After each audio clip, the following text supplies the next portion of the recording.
Hello, we're going to show you how to make rejuvelac today. Rejuvelac is the most important ingredient in our creamy cashew spreads because it's what makes them deliciously addictive.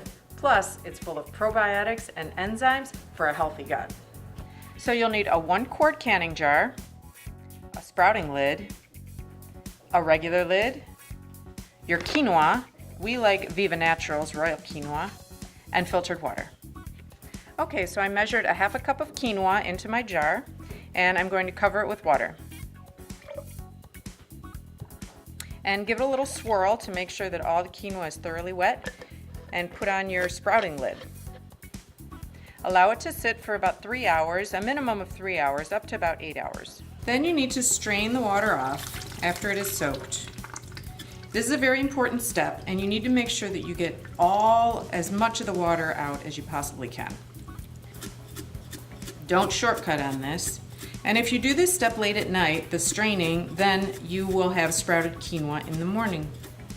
Okay, once you've strained your quinoa, just distribute it along the bottom of the jar and set it in a place where it won't be disturbed.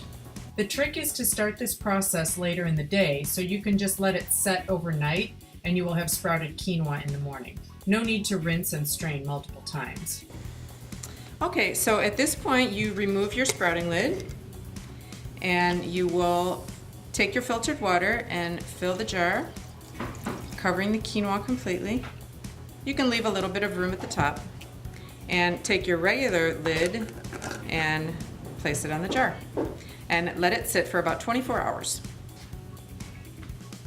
Okay, so when you come back in 24 hours, you'll notice that the color will have changed a little bit to a nice golden color, and you might notice some bubbles in the bottom, which if you move the jar a little bit, they may rise to the top. Remove the lid, and this is another very important step. You'll see some little bubbles and white foam at the top, and you need to take a sniff to make sure it smells delicious. If it smells off in any way, discard it and start again. Okay, so now you can take your sprouting lid again, or you can use a regular kitchen strainer and strain off the liquid. This will be our first batch, so be sure to reserve a little bit of liquid in the bottom, which will be your starter for your second batch.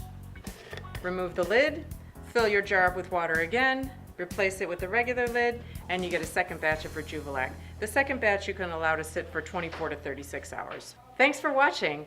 Be sure to subscribe to our YouTube channel and visit us at redlotusvegan.com for more recipes and awesome ideas.